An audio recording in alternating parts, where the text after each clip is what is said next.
In my mind, I'm gone to Carolina. Can't you see the sunshine? Can't you just feel the moonshine? And ain't it just like a friend of mine to hit me from behind? Yes, All right, I'm we'd like to gone welcome to everyone to our first episode of the Carolina. Carolina Sports Report, brought to you by Randy Wrenn Sports Graphics. Go see Randy Wrenn for all your screen print needs on 10th East 11th Street in Roanoke Rapids, or call him at 252-673-5491. That's 252-673-5491. I'm Spencer Hargrove, and with me, Ridge Simmons. Ridge, good to be back together again. It's been a long Great. time. Yeah, teaming back up. That's right. That's right. We're going to get this thing started here. We got a special first guest with us, new Roanoke Rapids High School football coach, Chris Lyons. Chris, honored to have you on for our first guest. Thanks, guys. Appreciate you having me on. So tell us a little bit about yourself. You obviously played at Roanoke Rapids under Coach Weinstein, won conference championships in 2009 and 2010. Tell us what that was like. You know, as a player, you always want to be the best for your school, but winning conference championships and making it far in the state playoffs those 2 years, just tell us about that. I always tell everyone I had a great high school experience from my teachers and my coaches, which is why I decided to get into the field I'm in now. But like I said, a great high school experience, and football was such a big piece of my high school experience. Coach Weinstein came in my 8th grade year, so I had him all 4 years, and just building that program from where it was. We were not very good my first 2 years to what we became my junior and senior year, and even after I graduated. He definitely turned the program around, and a lot of the things I do come from him. A lot of things I've learned just being around him every day. He's still a mentor to me. I've gone and talked to him and visit with him a few times, and he's just a guy I have in my corner that helps me when I have questions being a first-year head football coach. But my high school experience was great. I love this city. I love this town. Our stadium, I think, is one of the best stadiums in eastern North Carolina, just because with the school in the background and the community, when you have a really good team gets behind you, and those stands are packed on Friday nights, there's nothing better. So tell us, you obviously have been a couple places before Roanoke Rapids being a assistant coach. Just tell us about your journey as you came into being a head coach. So my first year teaching, I was in Rocky Mount, and I taught at Rocky Mount Middle School, and I got the opportunity to coach with Coach Lee at Nash Central High School, and I was the offensive line coach there. And then I got the opportunity to get the job at Roanoke Rapids as a history teacher, and became the linebackers coach my first year, and then served as the defense coordinator the 3 years after that. And then with Coach Mack, a good friend of mine, great friend of mine, when he left and decided to do other things, the opportunity presented itself. And like I said, I'm born and raised in Roanoke Rapids, love this town, and wanted the opportunity to try to become the head coach and get us back on the right track from what we did last year. So obviously COVID has put a lot of things on hold, especially like with the season. You guys start February 26th. What is COVID? How has that affected your guys' preparation or just your practice? How have you guys been able to get together as a team, work out, and all like that? COVID has been tough, man. It's been tough on everybody. We haven't been able to practice and meet like we've wanted to. We didn't get to do anything over the summer just because of COVID was new then, and a lot of people, we were worried about it. And we finally started having workouts starting in September, October, and we were able to lift some weights and get together. But then we really started practicing a couple weeks ago because we start up our first practice officially February 8th. And we got 2 days in, and then we had a kid come down with COVID. And football is a little different. You can't really pod up in football. You can do positions together, but then we have to be able to come together and put our offensive schemes in, our defensive schemes in. So we have to come together as a team.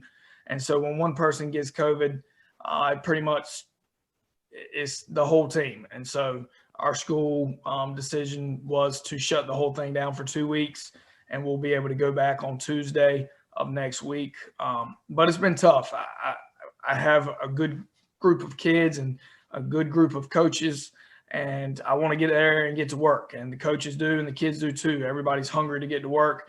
And we finally felt like we were getting back in the groove and starting to practice, and we had to be shut down. So there's a lot of things that have been missing. I wish I had the kids in the weight room all this time, on the board, on the field all this time, but other schools are in the same boat that we're in. So no excuses being made. It's been tough, but we're going to get through it. We can just handle what we can handle. That's what I tell the kids every day. This is the world we live in. So let's just handle what we can handle and do what we can do, and things will be all right. So you talked about all that, like with high school basketball, there's no tip-off and all like that. Like, do you think there will be changes to our normal high school games, like no kickoffs? Like, I mean, what kind of changes are we expecting to be made, or do you not think there will be any? That's a good question. I don't know. The high school association will have to come up with those things once we get started. I know like the coin toss may be different. There's no need for 4 guys to go out there. I'm sure that will be different. There's probably small things that they can do to help. One of the big things is we haven't started wearing helmets yet, but we will when we get back on Tuesday. They have to wear their mask under their helmets, and that is going to be mandatory just because if a kid does get COVID, we can make the case that because he had his mask on under a helmet that maybe everyone doesn't need to be shut down. But realistically, it's going to be really tough to go 10 weeks. We have 3 weeks before our first game and then 7 games. It's going to be tough 10 weeks for not one person to get COVID. So we just got to be positive, do what we can do. But yeah, I'm sure there will be changes made for this season handling COVID stuff. So. Yeah, and I was going to go back. I got a couple questions, but I'm going to kind of rewind to what we said before. Obviously, you coached me my freshman year at JV. You were on the JV staff. And Earl Telliger has a quote, "There's nothing better than a Friday night at Whole Field." And I kind of believe that. All 3 of us, obviously, I came up in the program too. And like you said, football is such a great part of my high school experience. And I feel like Spencer was at every single game. And then we had the opportunity to broadcast.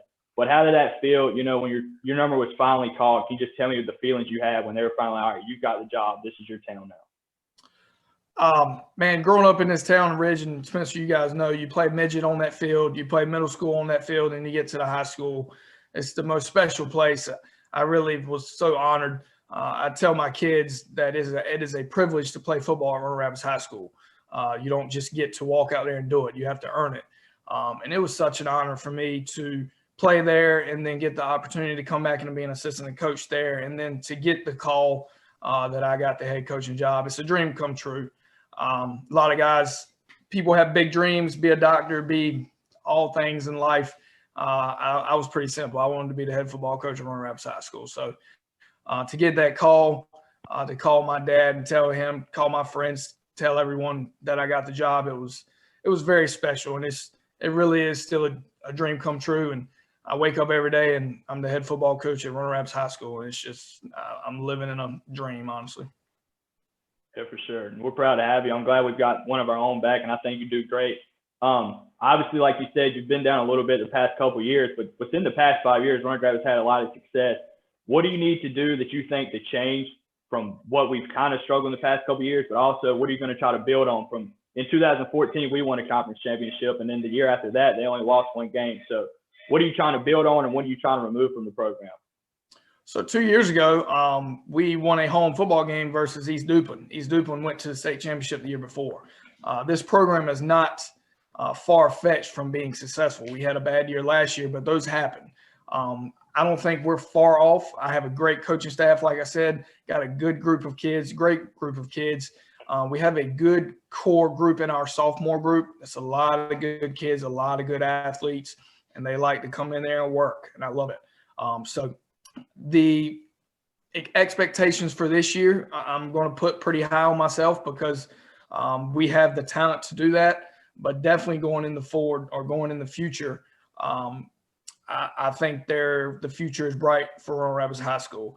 And as you said, what I need to do for turning things around, just small things with the culture, just making sure these kids understand that when they come to that weight room, it's time to go to work. When they go to the practice field, it's time to go to work. I told them on the first day, I said, if you give me 100% every day, you won't have any complaints out of me. I told my coaches, if they see a kid slacking up, not doing what they're supposed to do, to jump their butt. This football stuff, this is serious stuff. We take it serious. I want them to see that this is a program that is serious for winning, and we want to get back on track. Unfortunately, we weren't last year, but I think the future is bright.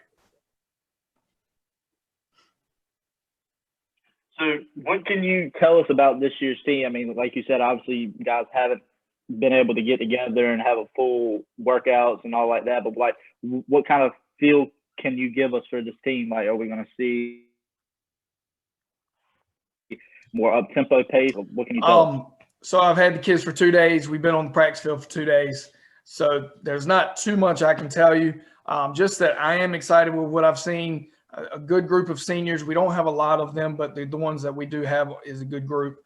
And it's kind of the same for the junior class, a good group, not a big group, but a good group. And like I said, the sophomore class is my biggest group, and they have the most potential. So there is talent on this roster. I don't expect to win 3 games. I mean, I want to win every game. I expect to win every game. But a successful year this year, in my opinion, would be winning more than we're losing. Obviously, we're playing 7 games, so 4-3 would be a great goal for us. But we're going to go into every game expecting to win. That's the mindset. That's what we want in this program. But the talent is there. We've got a good group of athletes. We will be running the spread offense. That is my bread and butter. That's what I know best. And so I'm bringing that to the offensive side of the ball. And then I have Coach Pete Edwards, who was my defensive coordinator in high school, and he's been coaching for longer than I've been alive. He'll be running the defense. He's my defensive coordinator. And one thing I know about Coach Pete is he's going to bring pressure. If it's death, taxes, and Coach Pete sending a blitz on every play. So we're going to try to get after him on the defensive side of the ball, and we're going to try to get the ball in our athletes' hands on the offensive side of the ball, make plays, and score as much as we can. Yeah, if you want to talk about Coach Edwards, obviously he's a little bit of a legend here in the Roanoke Valley. Spent a lot of time in Roanoke Rapids, and then he's had a couple of stints to the academy as a head coach. Just talk about how easy it is to transition to the head coach role when you have somebody like that on your staff. Coach Pete is my right-hand man. I told him in our coaches staff meeting that with COVID, I have to have a backup assistant head coach, and I made him that. Like I said, Coach Pete's been coaching for longer than I've been alive. Just such a great guy. He was such a big part of my high school journey, teaching me things on the defensive side. And he's got such a great personality. And I told Coach Pete I want him for the defense coordinator. I want him for the kids, but more of just that culture building. Coach Pete is not a large guy. Coach Pete is probably 5'5", 5'6", and he's probably 160 pounds, but he is very intimidating. When he speaks, the kids listen. When he speaks, I listen. I remember as a kid in high school, seeing him for the first time, and then when he spoke, no one spoke. So just that culture that he brings, that no play nonsense, the passion that he's going to bring in, I can trust him more than I can trust anything in this world. I trust that he's going to make the right calls on Friday nights. And I really don't have anything to worry about on that side. I'll give my 2 cents here and there. But as far as me telling him what to do, it won't happen. He is, like you said, a legend in this area. He's been at KIPP. He's been at Halifax Academy. He's been at Roanoke Rapids. He's a great guy to have as a first-year head coach to help me out. And you talk about having somebody you can trust. I feel like that's the most important thing. Like with you being a first-year head coach, like you're gonna make mistakes. Like that's a given. But to have somebody that you know and a staff that backs you up when you make those decisions, I feel like that's the most important thing. Yeah, I agree. So, I was going to speak on that. My coaching staff, I have my dad on the coaching staff. He's a defensive line coach. Obviously, I have a great relationship with him. Coach Pete was my defensive coordinator. I have a great relationship with him. Justin Rawls, who was my quarterback for those 2 conference championships. In my opinion, probably one of the best quarterbacks to ever come through Roanoke Rapids High School and best athletes. And he's going to help me on the offensive side of the ball. So just a good group of guys behind me to back me up and support me is very important. Yeah, and Justin was actually part of the coaching staff my junior year when we won the conference championship. So he's going to bring a lot of ideas that we came from there. So he'll be a big help. Yeah, Justin, he knows the spread offense like no one else. He was the quarterback for 4 years with us. And defensively, he was a great cornerback as well. Just a great guy. He's kind of a mellow guy. He's not going to get loud. He's not going to yell, but he's a good kid or a good guy to have for the kids and a good guy in my corner to help me out offensively. So really excited to have him. What can you tell us with the changes we talk about with COVID? Like, are we going to be able to have some fans in stands on Friday nights? What do you know about that? So for basketball and volleyball, what I've understood is what they were doing is I think it's like 15 per 10 or 15 or 30. And it was just the home team could have someone, but with football, we would be outside. So I don't know if it would be more people. I'm sure it'll be more than 30 allowed, but the big thing is they would have to spread out. And I'm not sure about a away team, if they get any tickets or anything. And what's unfortunate for us is we have 7 games and we have 4 away and 3 home. So hopefully we can get as many people there as possible. But the more people there does increase the chances of COVID being spread to families. And then if the kids go home and get it from their families, it might shut us down. So we've got to be careful with that. The good thing is the school bought the camera system, and we have that in our stadium. So I think you can buy that for like $12.99 a month. And you can watch all the games at home in your warm house because it's going to be a cold season this year. Just we got to be careful with who we let in and how many numbers and things. So it'll be interesting to see what that decision is. All right. We'd like to take a moment to recognize our sponsors that have been gracious enough to sponsor our podcast. We have Wrenn Sports Graphics. Go see Randy Wrenn for all your screen printing needs on 10 East 11th Street in Roanoke Rapids, or call him at 252-673-5491. And buying or selling a home, make sure to call Michelle Garris with Wilkie Real Estate. Her number is 252-326-0074. Again, that's Michelle Garris with Wilkie Real Estate, 252-326-0074. All right, let's jump into high school sports. You know, we had Coach Lyons on here. We talked to him about how COVID has delayed their practices and workouts, and we talked about the limited number of fans in stands. But let's talk about that, like with basketball and volleyball. You know, the fans bring the experience to a high school game. You always want to play in front of your friends and family, but just talk about how that changes things up. Like, you're a 16, 17, 18-year-old, you want to see everybody there. Like, to see you play the way that you practice and all like that, like, that's a huge experience that they're losing.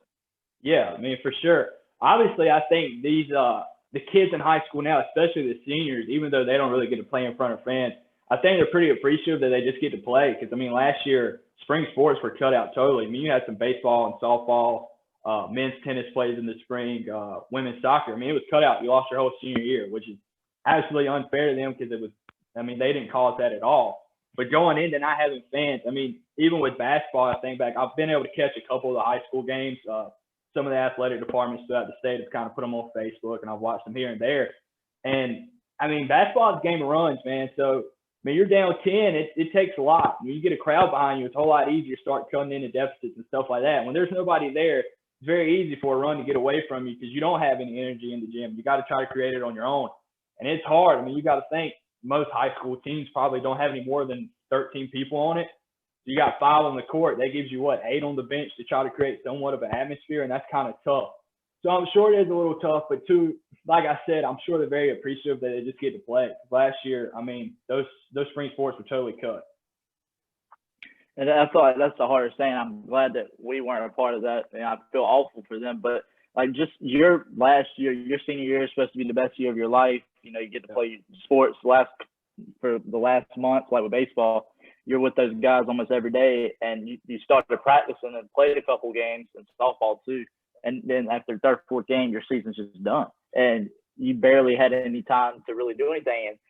And like with some of these kids that are getting recruited, you know, what do you have to show these teams that are recruiting you after 3 games? It's kind of like you're forced to play the travel ball, but there was no travel ball. Yeah, correct. I mean, and too, I mean, a lot of these kids, I mean, even if they're not going Division 1, if they're going D3, D2, JUCO or NAIA, I mean, you got to think, you got to have some film to send some people, and you lose a whole year of that. And a lot of these kids, you know, aren't multi-sport athletes. I mean, there's a lot of baseball players in Roanoke Rapids and other schools that I can remember they didn't play another sport. So they got, you know, that one sport they're looking to all year, their senior year. That last year they get to go out there with friends and have them be recognized on senior night and try to have those dreams of making a deep playoff run or just being around the crowd when Time got cut. And talk about recruiting. Yeah, I mean, I went back into high school a little bit and I had a couple colleges, small colleges that were looking at me and they wanted to see film. And when you cut a whole season, I mean, you don't have a whole lot to give them. So it's tough. And you talk about with basketball and the fans not being there. We talk about with Hoyle Field on Friday nights. I mean, the Hive, and that's a good atmosphere for high school basketball as well. It is.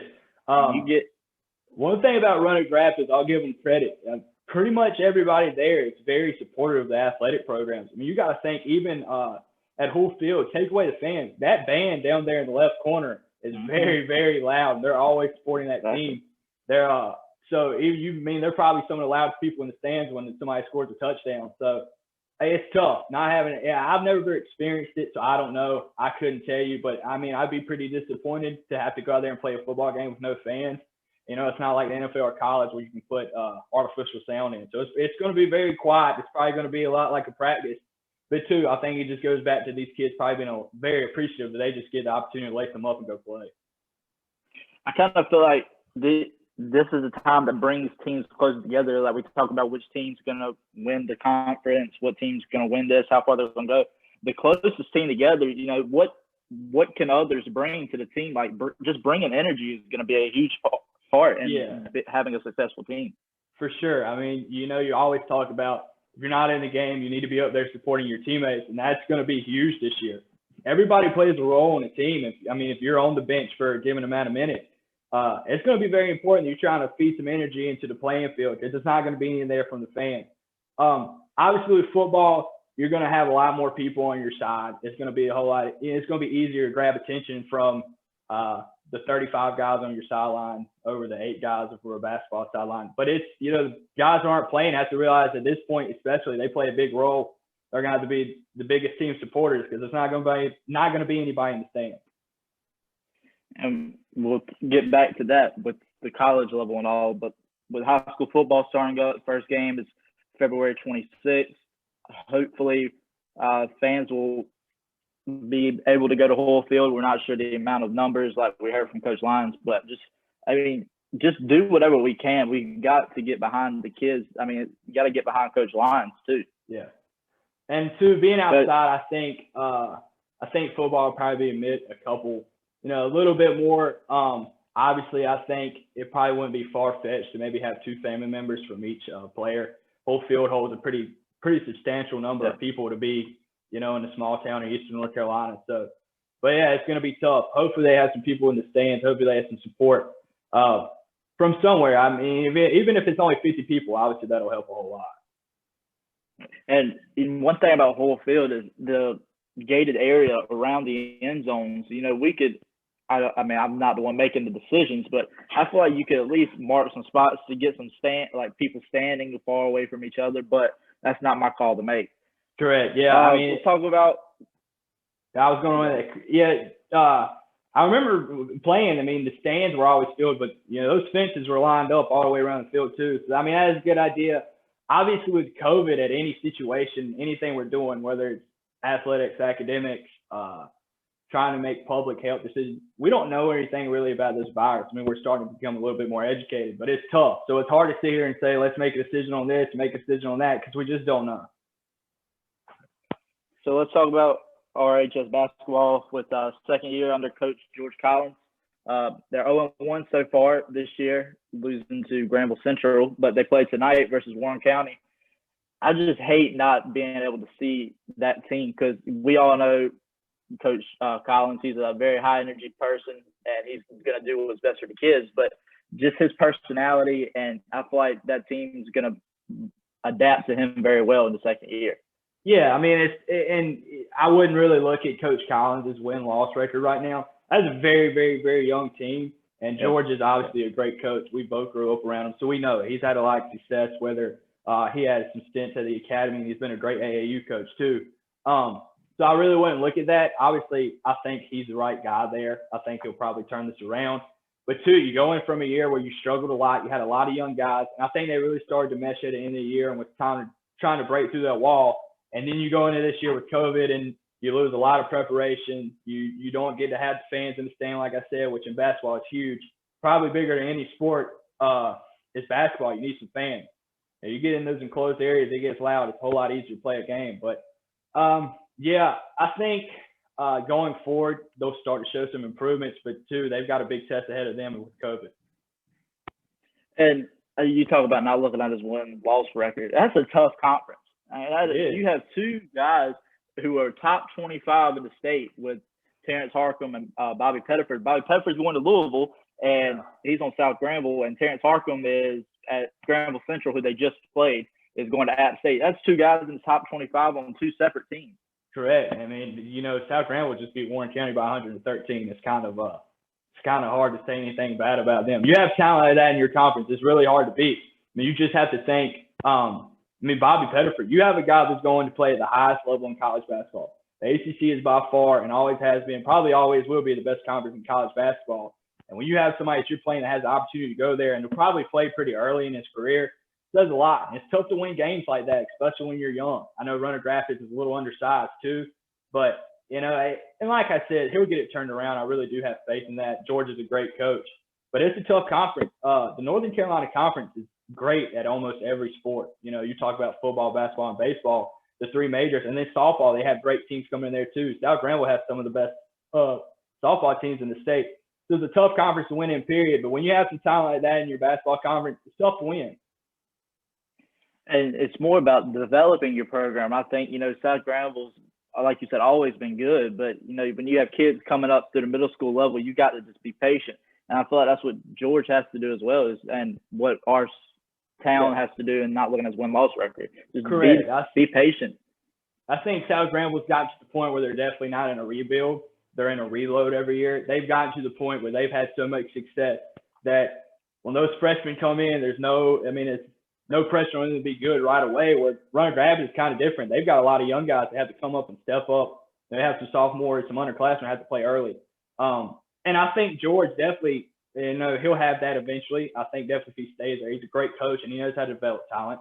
But yeah, talking about South Granville, that's a program, and that's, it's something that it's hard to beat when you have people that every year they're reloading. Because I remember when they joined the conference when I was in school, they were good then, and they've been good since. So it's tough to beat a program that really just reloads every year, and you're trying to rebuild every year. So we're going to go through and read some more two ads with first Randy Wrenn Sports Graphics.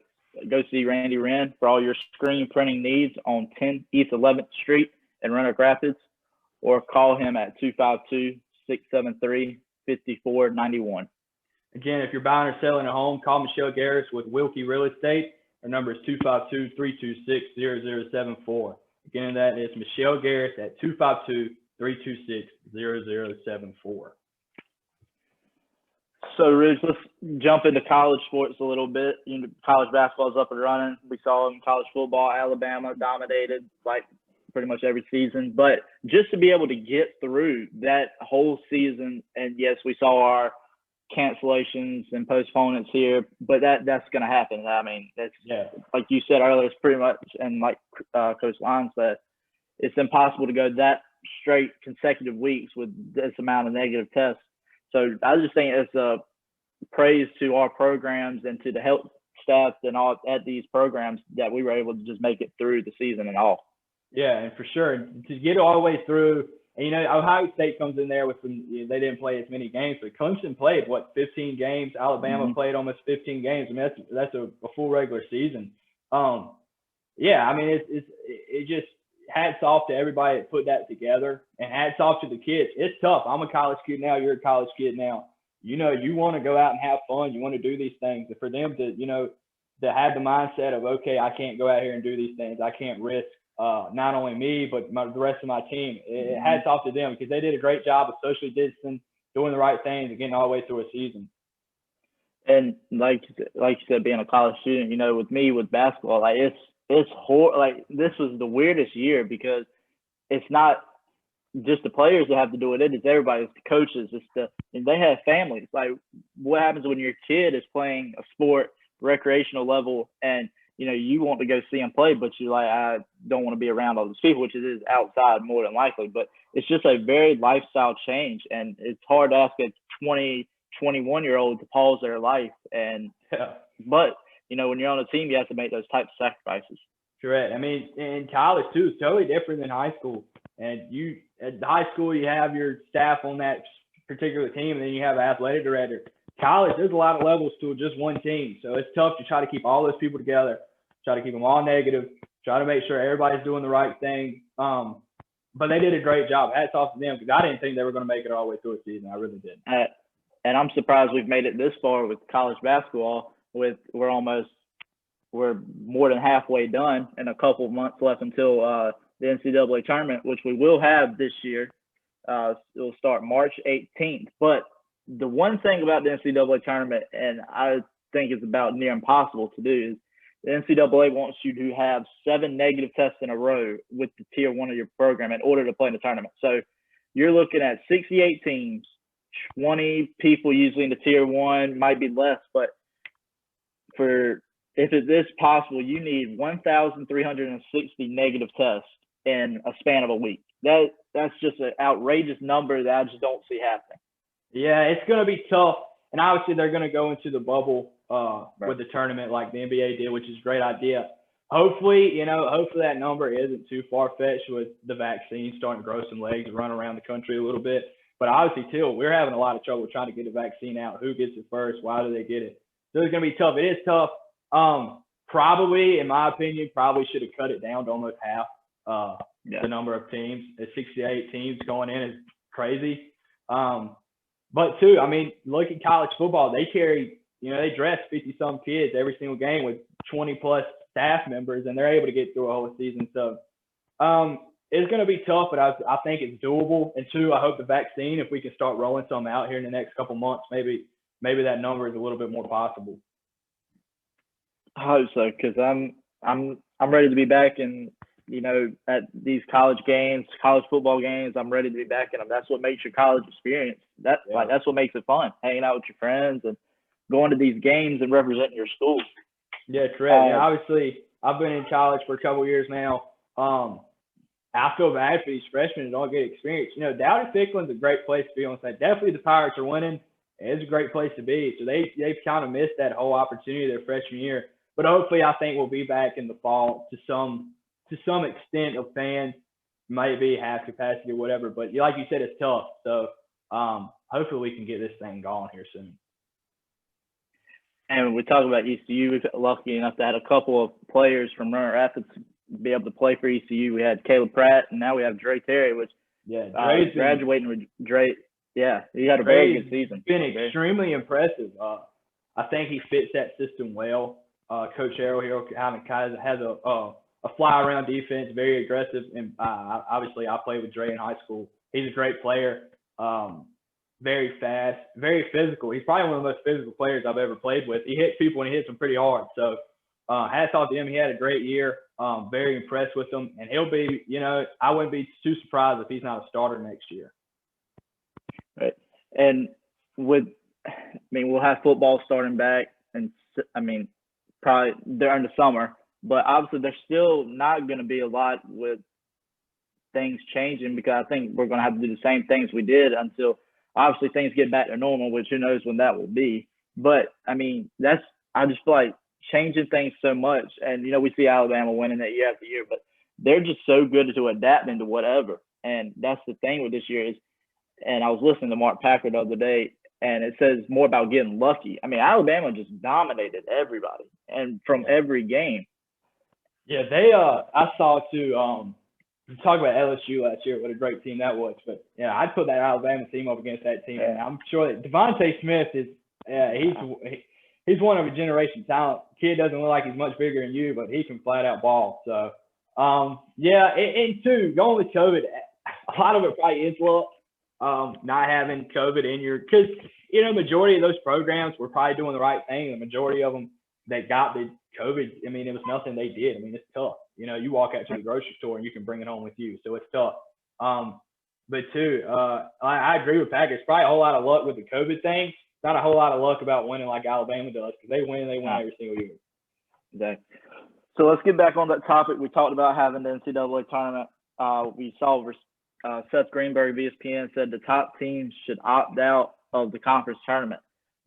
Do you agree with that? I don't, just because of the case. I mean, obviously right now you're looking at Virginia, Florida State, Louisville, probably the top dog from the ACC right now. That's kind of weird to say, not having Duke or Carolina there, but that's a different topic we'll get in. But it's tough, man. I don't know. Obviously, Virginia, I think, is probably the favorites to win the regular season title. Florida State may get in there and get on a run. Maybe Virginia can collect a couple losses and help them. But even though, I mean, you go in as the number one seed, you run the table in a conference tournament, that's a ton of momentum. And like I said, basketball is a game of runs. It's a ton of momentum going into the NCAA tournament. So I don't know. I don't really agree with it, but I can see why people do agree with it. And like I said, with COVID, we don't really know anything about this. Like, people have different views on it. So it's hard to say yes or no on one thing or another, but I don't. I think even if you're the top program in your conference that year, I would probably play in the conference tournament, if nothing else, just to have some momentum going into March. And I agree. And I mean, I don't agree with the top team should opt out. But one thing that I've been listening and hearing from people is, you win the regular season. We're looking at Virginia in first in the ACC, Virginia Tech's 5-1, Pittsburgh, Florida State 4-1, but there's still about a month or so to go left in the regular season, and then you're turning around and playing 3 or 4 games if you're fourth or fifth down in the ACC, and Virginia's probably going to play 2 at most. But we talk about you got to have 7 straight negative tests. But you play the season to be the champion. Like, you can winning the regular season is hard enough because you're beating up on teams twice. But when you can get on a run, kind of like NC State did with that special year that they did in '83. But that conference tournament, like you said, it brings momentum because, I mean, you're a 4th to 5th seed and you're winning 3-4 games in a row. You only got to win 6 to win a national championship. And I think it's hard for us. I think it's hard for us, too, to speak on not playing in the ACC championship just because of, ACC championship has just been huge in the state of North Carolina. I remember my dad, pulled me out of class to go watch the state games in it. So it's tough. I don't think the other conference tournaments really get as much coverage as the ACC tournament does. Because you go in an ACC tournament, I don't care who's at the bottom, they probably got a chance of going on a run and winning. Everybody in the ACC is pretty good, even if they're win losses and saying it. You think about like the SEC tournament, you're looking at Kentucky, Auburn, Tennessee, but from top to bottom, you go into the ACC tournament, definitely when it's in Greensboro, it's a special, very, very, very special event. And I think that's why I'm having such a hard time with people not playing in it. But two, I understand why people wouldn't play in it. All right, and one of the things that just on top of my head, would you think like teams like the mid-major conferences, like the SoCon, the teams that are only getting one bid, and that's the conference champion. Right. Maybe do the first and second. The first team is obviously the regular season champion, but the second team, let them go play at a neutral site. I mean, just you got one game. Winner goes to the tournament. Yeah, it's tough too. I think everybody will end up playing. I think definitely if they have a plan in place, obviously you're going to have to go to a complete bubble, which is not going to be hard to do at a conference tournament. But it's going to be tough, and I talked about that with Carolina and Duke, man. It's going to – those guys, the way it's looking, they're probably going to have a really, really good ACC tournament to make it to the big dance. It's easy for Virginia and Louisville not to play, and he talked about the top teams not playing, but two, are you going to put an asterisk next to that tournament? If Louisville and Virginia, they're probably going to get at-large bids. Florida State will probably get one too. Okay, they don't go play, and then you have, your lower tier – you're going to put an asterisk next to it, What if they're not playing and Wake Forest comes in there and plays? They're what, 0-5 right now? Yeah, 0-6. Yeah, 0-6. So it's tough, man. Like, are you going to let that team in? You have to. So I don't know. It's tough. And like I said, you don't know. It's hard to know because COVID. It's hard to make any decision with it. And you talk about the ACC tournament, like you talk about Wake Forest coming in and they're 0-6, but half their games are probably 1 or 2 possession games. I mean, the other night you lose to Carolina by they took Carolina. They played very well against Carolina. Yeah, and they played very well against Duke at Duke, which is, I mean, with fans, one of the hardest. And I mean, I still think it is without fans, just because of the history behind the place. Right. But I mean, you talk about Clemson. I mean, Clemson was looking very good the last couple weeks, but now over this week, not so good, which they did lose by about 50 to Virginia. But I mean, that is Virginia. I mean, Virginia is known as being one of the best defensive teams in the country. But let's talk about 2 of the Blue Bloods. Actually, we can talk about Kentucky too, because Kentucky is struggling as well. But talk about Duke and Carolina. And Duke 5-4 overall, 3-2 in conference, which isn't bad for the ACC this year. But lost to Pitt, 79-73, their second loss in a row. I mean, what can you say about this Duke team? I mean, what's making them struggle? You know, we talked before we got on here, man, and I said Carolina has been more of a surprise with their struggles than Duke has, just on the fact that Carolina has some guys that have been there. I mean, you talk about Playtech, Garrison Brooks has been there. Even Baycott played a whole lot. He's only a sophomore, but he has a lot of experience. So their struggle is kind of surprising because they had some leadership there. Kentucky and Duke's not a surprise at all. They've gone to that one and done kind of culture. And it's no surprise that when a pandemic hits, you don't have a lot of preparation. You don't have a lot of kids out there that's ever had the experience. I think Duke will be fine. I think Duke will end up making a run. I mean, Duke's Duke. Coach K is probably going to try to find a way to win if they have a good ACC tournament, or possibly probably going to have to win it at this point. But Kentucky, man, that's crazy. I don't even know if they win the NIT. I don't even know. 1-6 at one point. I mean, it was but it goes back to that one and done culture. You don't have any experienced guys on there, and you lose all that preparation, and you can't scrimmage other teams, and you're only playing yourself in practice. It's tough to win. Duke will be on the road tomorrow versus at Louisville, which we talk about Louisville being a top tier team in the conference, and that's going to be a very good game. And the last time that Duke was at Louisville was the game where Duke had a 20-point comeback versus Louisville, and that was with Zion and RJ and Cam Reddish. But there's no RJ there, there's no Cam Reddish, and there's no Zion Williamson on this team. Absolutely not. And even those guys, I mean, they were one and done, and Trey Jones was there for a little bit. Now, what, he stayed 2 or 3 years? I don't think he stayed all 4 years. He stayed 2, yeah. So, but I mean, even though they're only there a year, it's totally different because they had complete preparation. They went through the camp. They went through being able to scrimmage other teams. They went through all this stuff. COVID, I mean, it's not like that. Yeah. You throw an 18-year-old kid out there in the ACC, and it's not high school ball. It's not AAU. It's tough to win. That's true. And that's like these guards. Duke's got a couple freshman guards. Carolina's got a couple freshman guards. They had no close scrimmages, no camps like you talk about. And I mean, those close scrimmages are important because you're usually getting 2 at least a year. And that's the first couple months right before the season. So you get all the nerves out. But without those 2, it's hard. And it's easy to make adjustments when you're playing against a different team. You go play against a team from across town or whatever. It's easy to make adjustments on your team. When you're only playing your team, that's the only thing you see. It's hard to put people in the right places. Absolutely. And we'll talk about Carolina 9-5 overall, 4-3 in conference. They beat Wake Forest at home Tuesday night. They've won 4 out of 5, and they'll play State on Saturday, which is, we saw State beat Carolina, and State's got a very good ball club. I like the way Coach Keith has them playing. They play very fast, and they share the ball very well. And that freshman, Shaquille Moore, man, he's lefty, just shoots the lights out, and he's very athletic as well. You have a fortune like Bryson Beverly, somebody that's been in college basketball for a while. It's a whole lot easier to get some stuff done on the court when you have somebody like him and versus an 18-year-old trying to do it.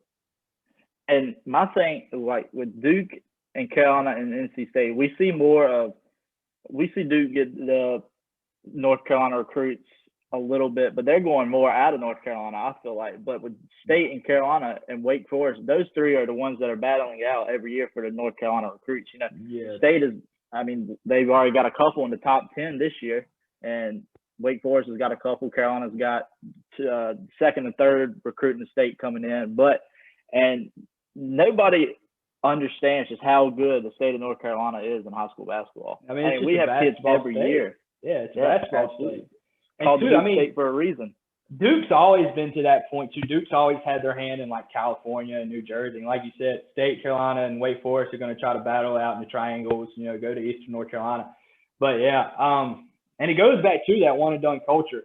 It's a lot easier to get a kid from New Jersey that's only going to play a year to come to North Carolina than a kid that's probably going to play all 4 years.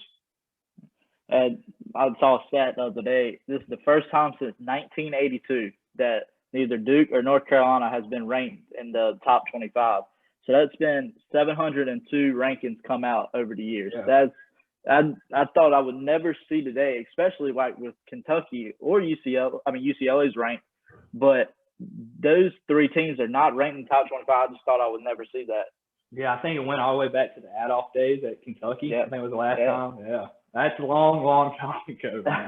And that's an incredible stat. But all right, so we talked about ACC standings, and it's just so jumbled up this year. The preseason rankings, Pitt was at the last three, and now they're in the top four. Put some respect on Capel's name, man. He knows how to coach. Yeah. He's going to start turning some heads there in Pittsburgh. I think he's the next guy at Duke. I think whenever Coach K retires, I think you think Capel's going to get it? You think Shire's not going to get the first interview? Nah, I just don't see Shire getting it. I think Capel's been with them longer. He's showing that he can coach. Yeah. I mean, Shire did get to coach a game with COVID, but he won. But obviously Jeff Capel has a lot more experience. He's been under Coach K, but he's had the time. He coached both the Griffins at Oklahoma, and now at Pitt. So his resume is definitely a lot better. Jeff Capel was a great basketball coach. You got to give Woj and Chris Collins a call too as well. I mean, Chris Collins is at Northwestern and Woj is at Marquette, which Marquette's kind of struggling right now. But who do you think? I mean, we didn't talk about this, but since we're talking about it now, next successor at North Carolina is? No idea, man. I don't know. It's hard to say. Wes Miller. You got Hubert too. I mean, it's tough, man. You put these names out, but it's hard to say who's going to win and who's not going to win until they actually get there. So, and I don't think you. I would definitely this year.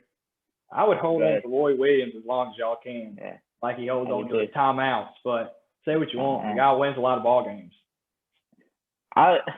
Watching him this year, I kind of understand why he doesn't do the timeouts, but I mean, after a 10-0 run, you're like, come on, like you got to do something. At some point, you got to call one. You got to. He's gonna take him to the grave with him. That's he is. He's gonna have enough left in his office for the next 20 years. So it's a good weekend of college basketball coming up. You got a couple of games for us. We're gonna do a little pick, and then we're gonna wrap this thing up. So first off, we'll go obviously NC State, North Carolina. Who you got? I'm gonna stick with the Heels till I die. I mean, I think so too. I don't see State beating Carolina twice. I watched Carolina State game when they were in Raleigh. State jumped on them, and I was like, oh gosh. And then they came back, and I was like, being in Chapel Hill, even without fans, it's a whole lot more comfortable to play at home. I think the Heels will get them. And State's getting some guys back. I was listening to Coach Keats earlier saying this is the most players that they've had since back in December. But with guys like Thunderberg and Manny Bates, Bates has been hurt last couple of games. So, I mean, without him, that's a huge inside presence. And Carolina likes to throw the ball inside. They're going to beat you down low, rebounding. So it'll be an interesting matchup. But I just think Carolina will come out on top this time. You don't see State sweeping Carolina. Yeah, I've got the Heels. State's on a little bit of a skid right now anyways, the losses. I don't think Chapel Hill is going to be the place they get back on the winning track. I really don't. We go Duke versus Louisville. Who you got? They're at Louisville. I'm going to go Louisville. I mean, you can say, I'm a Carolina fan, but I just think Louisville at home, they got a couple guys, Carly Jones, the guard from Radford, got David Johnson, and I just think the guard trouble at Duke would turn the ball over and just being so young, and I just think Louisville comes out on top with a more experienced play. Yeah, I'm going to take Louisville too, but I don't think it's going to be a blowout by any means. I think Duke's shooting, under 30% from the three-point line? That's crazy because Duke has always been almost live and die by the three. I think if they can turn that around, and I was listening to Wes and Packer this morning, and they were talking about it. But I think it'll be a really high-scoring game. We'll probably both be in the 80s, but I think Louisville's probably going to edge them out. And then we got Pitt versus Wake Forest. Who you got? Wake Forest is going to get their first ACC win, and because I think Pitt's going to come off of a little slump. You know, you beat Duke, and you think you're best in ACC. I just think Wake Forest is going to get it. Not a chance. I think Pitt is probably going to at least by 10 or 15, man. I don't think Wake Forest is as good as Pitt. Wake Forest shoots the ball the other night. They can beat anybody. I mean, Bucus. Yeah. I think Pitt's a little bit better than Wake Forest right now. Yeah. For sure. I got Pitt. Got the Panthers. And then we'll go to kind of my side of the state, do East Carolina and Memphis. They're playing here in Greenville. Now, I don't know if this game is even going to be played. The Pirates have some COVID issues right now. And even if it is played, Joe Dooley, I don't think, will be the head coach. So you got who's going to be the next man up? Is it Rock Forte? I guess. I have no idea. I don't know. They've had a lot of COVID issues. I don't know how many people in that program have COVID right now. I'm going to go Memphis then. Memphis? I'm a Pirate, man, and I love the Pirates, but Memphis is probably going to get them. I don't know. It all depends on how Garner plays. If he goes there and has a dominant performance, I would have upset him. But without Joe Dooley and the great coach that he is, I mean, it's going to be tough to win. It is, and we have on ECU, which we haven't talked about, J.J. Miles from Northampton. He's killing it this year. He has took another step. Last year he was a little bit inconsistent. He had his spurts where he was really good, and he had his spurts where he was really quiet. But now he's kind of taking the next step. I think he's a whole lot more comfortable. You're seeing the old JJ we used to see in high school where he'd pull up and score, and he's always got a smile on his face. So, with that game versus Renner Rapids when they came and played, he's good. I think we were there for that game. I think everybody really knew who he was. When I watched him when he first got here last year was his first year here, right? Yeah, he was at Cape Fear the year before that. Yep. But when I watched him, it just didn't look like he was really comfortable yet, kind of giving up the ball a little bit. And when he would shoot, I mean, he's a great three-point shooter, and he can score. But it just looked like he wasn't very, very comfortable. But I think he's starting to get a little comfortable here in Greenville. He's probably getting more comfortable under Coach Dooley. He's probably meshing a little bit more with his teammates. He's great, man. He's going to be a good Pirate. So I think that's going to wrap things up. Overall, good first episode. Yeah, we just want to thank our sponsors again. We want to thank Randy Wrenn. Yeah, Randy Wrenn has been amazing. Thank you for being the title sponsor. Obviously, we're going to run with you for a while here. You guys' information, if you want to read that, Spence. Yeah. So for all your screen print needs, go see Randy Wrenn with Randy Wrenn Sports Graphics on 10 East 11th Street in Roanoke Rapids, or call him at 252-673-5491. And again, if you're buying and selling a home, call Michelle Garris with Wilkie Real Estate. Her phone number is 252-326-0074. Again, that is 252-326-0074. Spence, it's been a great inaugural episode of the Carolina Sports Report presented by Wrenn Sports Graphics. The first of many. Will be. And Chris Lyons had the opportunity to be the very first. Right. Yes. That's right. So when we look back a couple of years from now, when we look back a couple of years from now, when who knows who we'll be. We're taking over Packer and Durham on the ACC Network. We'll always think back to Chris Lyons being our first guest. Yeah, he was a great guest. I appreciate him a lot. Yeah, absolutely great guy. And I'm looking forward to seeing where Roanoke Rapids goes with him because, like you said, we've seen a couple of good years, but I think he can take it to a whole nother level. I think he's definitely the right guy for that job, for sure. All right, so for Ridge Simmons, Spencer Hargrove saying so long. See you next week.